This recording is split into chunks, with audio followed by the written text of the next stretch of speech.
Buenos días chicos, ¿cómo están? Espero que muy bien. Empezando una semana ya prácticamente en casita. Empezamos una cuarentena ya en toda la región metropolitana. Sí que debemos estar en casita resguardándonos, pero recuerden que los días martes y jueves vamos a estar los profesores en el colegio. Desde el mismo horario que tuvimos antes que nos fuéramos a cuarentena, desde las 18 horas hasta las 20 horas. El próximo martes pueden ir a retirar los libros, quienes no han ido a retirarlos. Y además, aquellos alumnos que todavía no pueden ingresar a Classroom, ya sea porque no tienen un computador, ¿ya? Pueden perfectamente asistir al colegio para que los profesores los podamos ayudar, ¿ya? Hoy día seguimos con la nivelación y comenzamos con el área biológica, ¿ya? Referente a las células. Bueno, los objetivos es que ustedes de alguna forma puedan diferenciar forma de células. Primero entender qué es una célula, cuál es la importancia de las células, de dónde proviene ese término. Y además diferenciar los tipos de células, qué características tiene cada una de ellas y relacionarlas con nosotros las personas. ¿Por qué es tan importante cuidarnos o autocuidarnos? No solamente los seres humanos, sino que en general todos los seres vivos. Todos los seres vivos están formados por células. No así la sustancia o materia inerte, es decir, sin vida. Bueno, eh, seguramente ustedes en el colegio o a través de sus hijos, cuando les pasan biología, han escuchado ya el término célula. Y hay que decir que las células es la unidad básica más pequeñita de todos los seres vivos, por lo tanto es microscópica, no se puede ver a simple vista. Los tejidos, los órganos, eh, todo de alguna forma está compuesto por células en todos los seres vivos. No existe ningún ser vivo que no esté compuesto por células, por lo tanto es la base de un ser vivo. Y de ahí nace de que las células son unidades vivientes, es decir, tienen un proceso ya que los categoriza como seres vivos. Y una de ellas es tratar de nacer, y nacer no solamente es lo que nosotros vemos cuando nace un bebé, sino que nacer es generar un origen, ¿ya? Es decir, que proviene de. Además, las células se desarrollan, deben crecer, porque nuestras células van creciendo en la medida que nosotros crecemos. Los tejidos de nosotros, los adultos, no son los mismos tejidos que cuando nosotros éramos bebés. Por lo tanto, todos los órganos, ya sea el órgano, el tejido óseo, ya que es del hueso, el tejido muscular, debe crecer. Y crece porque las células que lo forman ya se van reproduciendo y van armando cadenas para que ese tejido pueda crecer y sea mucho más grande. Ahora, cada tejido tiene una especificidad, es decir, cada tejido es específico, por lo tanto las células son específicas. Una célula, por ejemplo, del riñón no tiene la misma función que una célula del hígado, ¿ya? O del músculo. Y además las características que tienen también son diferentes, ¿ya? Por lo tanto, todos los seres vivos están formados por células. Y dentro de las células se generan estas reacciones químicas que nosotros habitualmente no vemos o no podemos ver, pero sí sabemos que existen dentro de nuestro cuerpo, dentro de los seres vivos. ¿Cómo? A través de la reproducción de las células, a través del metabolismo, es decir, ellos tienen que alimentarse, tienen que ingresar nutrientes para que se puedan desarrollar y también reproducir. Todas las células se reproducen, chiquillos, todas. No existe célula que no se reproduzca, pero la velocidad de reproducción es variada. Por ejemplo, hay células que crecen muy rápido, sobre todo en los niños, los pequeños. Por eso es que uno dice, uy, pero los chiquititos crecen tan rápido porque las células se están reproduciendo más rápido, ¿ya? Por lo tanto, el metabolismo es altísimo. Respecto a las células que tiene ya un adulto mayor, generalmente el adulto mayor ya no crece, ya no hay crecimiento o el crecimiento es bastante lento, ¿ya? Ahí ya en vez de un aumento de célula hay una disminución de célula. ¿Cuál es la estructura básica de una célula? Nosotros, ¿cómo la podemos conocer? Bueno, la célula primero tiene como todos, ¿ya? Todas las células tienen una reproducción, es decir, de una célula nacen otras células, por lo tanto tiene que tener un material genético y ese material genético se llama ADN, ¿ya? Hay células que lo tienen dentro de una cápsula que se llama núcleo, pero también hay células que lo tienen disperso, ¿ya? Que lo tienen prácticamente como un plato de tallarín. Además, hay un área que está alrededor de este citoplasma, o sea, de este ADN, y que se llama citoplasma. Y en este citoplasma ocurren muchas reacciones químicas. Dentro de ella está la reproducción y está también, la respiración. Cada uno, ¿ya? En el citoplasma hay organelos, hay estructuras básicas que cada uno tiene una funcionalidad. Perdón. Por ejemplo, la respiración celular, ¿ya? Responde frente a una estructura que se llama mitocondrias. La digestión celular, ¿ya? Está basada prácticamente o tiene la responsabilidad basada en una estructura que se llama lisosoma. Y así dentro del citoplasma hay un sinnúmero de estructuras que cada una tiene una funcionalidad específica y que permite que esta célula pueda reproducirse, también pueda alimentarse y pueda eliminar desechos, porque también como tiene un metabolismo, ¿ya? Tiene de alguna forma una cantidad de reacciones químicas que de la misma forma que entra o que debe entrar oxígeno, debe entrar nutrientes, también tiene que eliminar desechos, ¿ya? Pero además la célula tiene una estructura bastante importante y que se llama membrana, que es como nuestra piel. Imagínense nosotros si no tuviéramos piel. Prácticamente estaríamos los tejidos expuestos al medio y eso traería consigo muchas alteraciones y una de ellas son las infectaciones o infecciones, ya sea por algún microorganismo, ya sea un hongo o una bacteria. Si la célula no tuviera esta membrana que la protegiera, cualquier organismo o microorganismo podría entrar a ella y destruirla. Y uno de ellos justamente son las bacterias.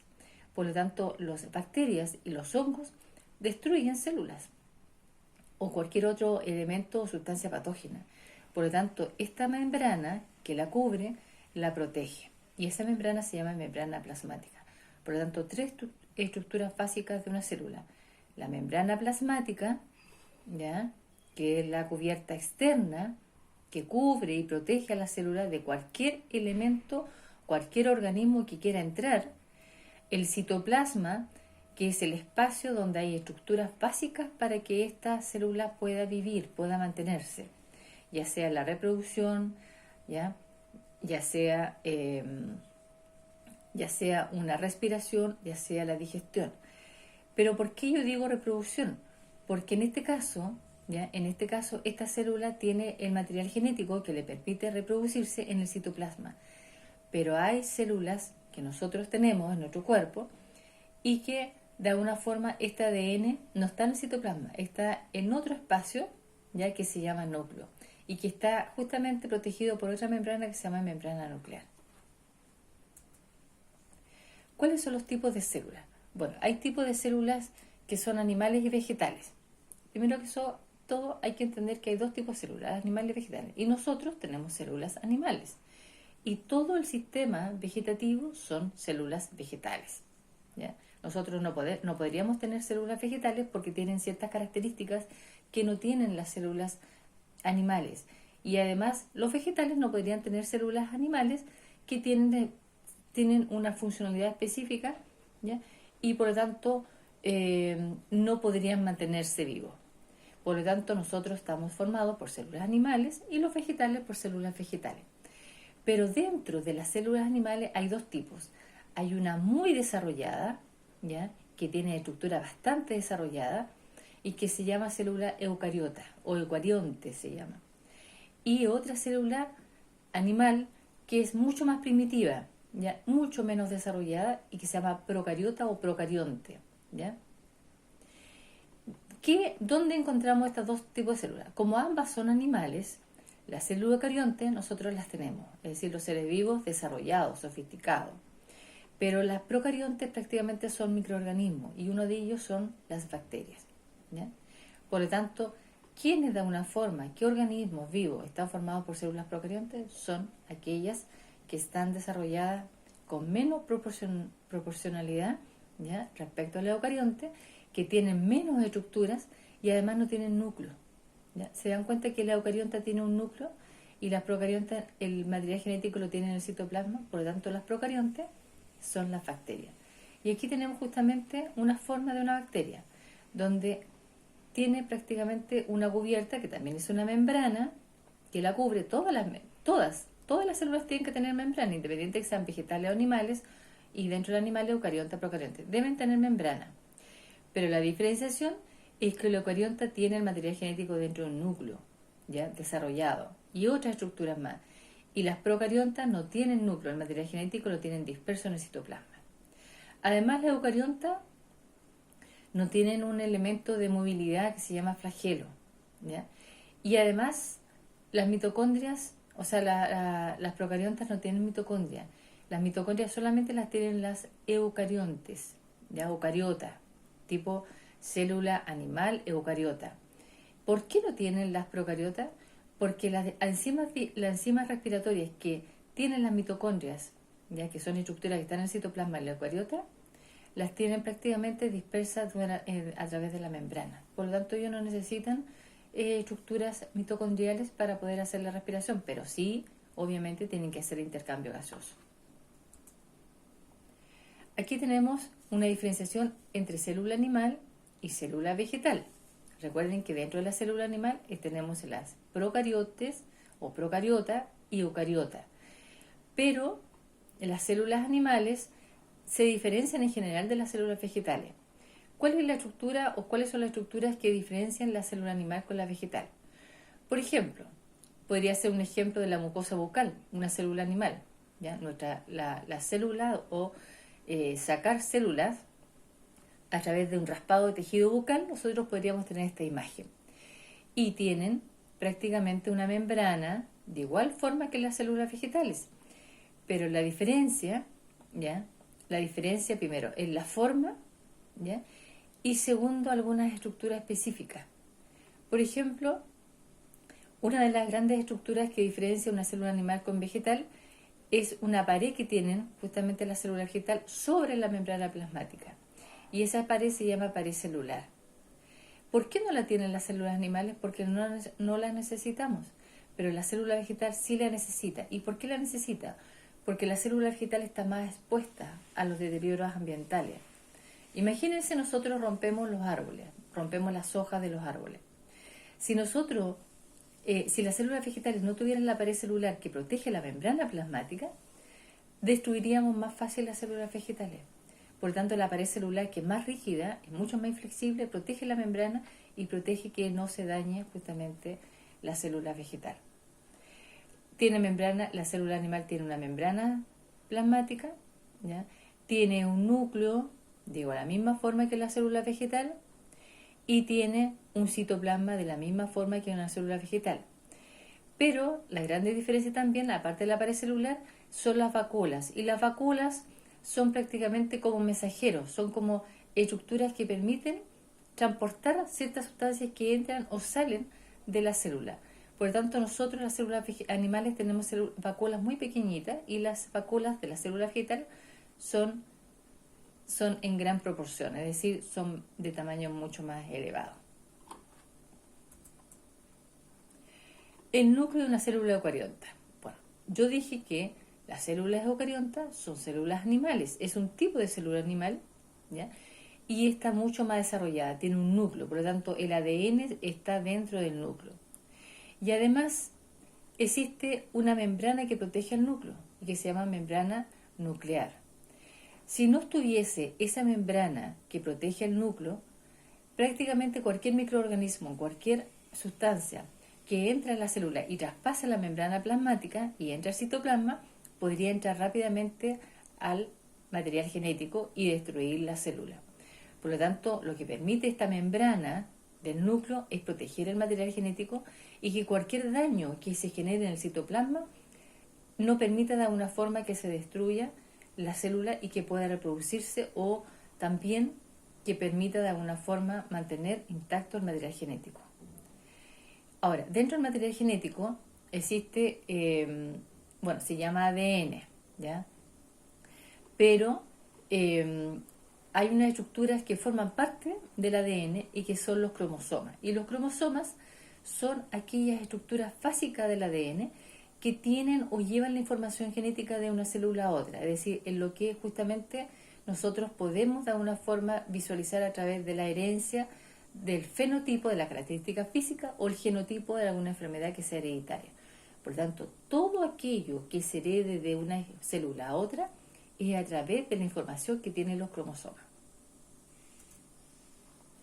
Hay estructuras con membranas dentro del citoplasma de una célula eucariota.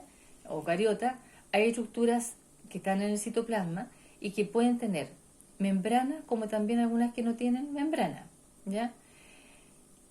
Las con membranas se llaman organelos, ¿ya? Que son estructuras que están dentro del citoplasma y que es el área que divide la membrana plasmática y la membrana nuclear.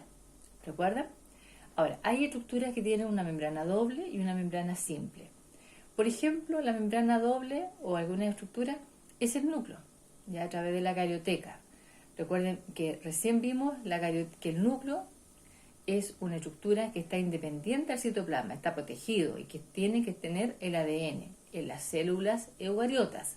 ¿Ya? Recuerden que las células procariotas prácticamente el ADN se encuentra disperso en el citoplasma, no hay núcleo. Por lo tanto, el núcleo, como tiene el ADN y tiene el cromosoma que lleva la información de una célula a otra, está formado justamente o está protegido por una doble capa, ¿ya? Las mitocondrias, que son organelos, estructuras que están dentro del citoplasma, ¿ya? De esa área, se encargan justamente de la respiración celular, hacen justamente el intercambio gaseoso. Y los cloroplastos son estructuras que son netamente de las células vegetales, ¿Y por qué no están en las células animales? Porque los cloroplastos tienen un pigmento, ¿ya? Que se llama clorofila. De ahí nace justamente el término. Y la clorofila es un pigmento verde. Por lo tanto, es ahí donde está la respuesta, porque los vegetales son verdes. Ahora, ¿por qué hay vegetales amarillos? ¿Por qué hay hojas rojas? Porque hay pigmentaciones que dan justamente esa coloración a las hojas. Y se llaman xantófilas o xantofilas, ¿ya? Pero los cloroplastos son estructuras que están netamente ligadas a las células vegetales. Y los cloroplastos, ¿ya? Tienen justamente la clorofila. ¿Dónde participan? ¿Qué responsabilidad tienen los cloroplastos? En la fotosíntesis. La fotosíntesis solamente la hacen las células vegetales, nosotros no hacemos fotosíntesis. ¿Y qué es la fotosíntesis? Es un proceso químico, ¿ya? Es una cantidad de reacciones químicas que tiene el vegetal en ciertas estructuras, ¿ya? Para que de alguna forma puedan fabricar su propio alimento. Y ese alimento se llama glucosa, ¿ya? Que es un tipo de azúcar que ellos justamente lo fabrican a través del CO2 y el agua. Ya recuerden que los vegetales no ingresan o no absorben el oxígeno. Ellos fabrican el oxígeno con la glucosa y el azúcar. Y ellos necesitan el CO2 que nosotros liberamos, ¿ya? En el ambiente, y necesitan agua para poder empezar a iniciar esta cantidad de reacciones químicas y fabricar su azúcar, que es el alimento esencial para todo el metabolismo vegetativo, ¿ya? Ahora, uno podría preguntarse, profesora, ¿pero por qué necesitan ellos eso? ¿Para qué si ellos no se movilizan, no hacen el trabajo que nosotros hacemos las células animales? Bueno, porque ellos también tienen un metabolismo vegetativo, ¿ya? Tienen un sistema de metabolismo muy especial. Tienen, por ejemplo, si uno no los ve movilizarse, porque son anclados bajo las raíces en un sustrato, ellos perfectamente pueden movilizarse dentro del mismo sitio, ¿ya? Y la movilización, ¿ya? Es decir, la movilidad que ellos puedan tener a través del fototropismo, es decir, van girando justamente en función del sol, o bien el crecimiento que ellos puedan desarrollar, ya sea un árbol, un arbusto, ¿ya? Una hierba, necesita energía, y esa energía justamente la obtienen a través de este azúcar. Esta glucosa se traspasa después al otro organismo cuando son consumidos los vegetales. Por lo tanto, las alimentaciones, ¿ya? O todos los productos que fabrica justamente el vegetal, lo lleva y lo traspasa cuando es comido, cuando es extraído o consumido a través de otro organismo, ya sea animal, ¿ya? Que puede ser un animal superior o nosotros mismos. También hay organelos simples, como por ejemplo el retículo endoplasmático rugoso. El retículo endoplasmático rugoso son verdaderamente canales, son como unas culebritas que están dentro del citoplasma. Y hay dos tipos de retículo endoplasmático, el rugoso y el liso. El rugoso, alrededor de esas culebritas, de esos canales que están en el citoplasma, tienen una estructura que se llaman ribosomas. Y en esos ribosomas, en esas estructuras que están apegaditas al retículo endoplasmático rugoso, ¿ya?, se fabrican las proteínas. ¿Y para qué necesitamos proteínas nosotros, las células animales? Para, de alguna forma, formar los tejidos. Las proteínas son estructuras básicas de la formación de un tejido chiquillo, por lo tanto, es necesario consumirlas y hacer ingreso de ellas a través de la alimentación. Debemos tener una alimentación rica en proteínas todos los días. Por lo tanto, de alguna u otra forma, o comemos carbohidratos, pero mezclado también con las proteínas. Y estas proteínas que se fabrican, ya se van almacenando en el retículo endoplasmático y quedan almacenadas hasta que las células las necesitan y se utiliza para formar tejido. Recuerden que las membranas son tejidos de las células, por lo tanto, cada vez que se deterioran se tienen que regenerar y las proteínas están justamente almacenadas para poder hacer uso de esa recuperación de membrana dañada. El retículo endoplasmático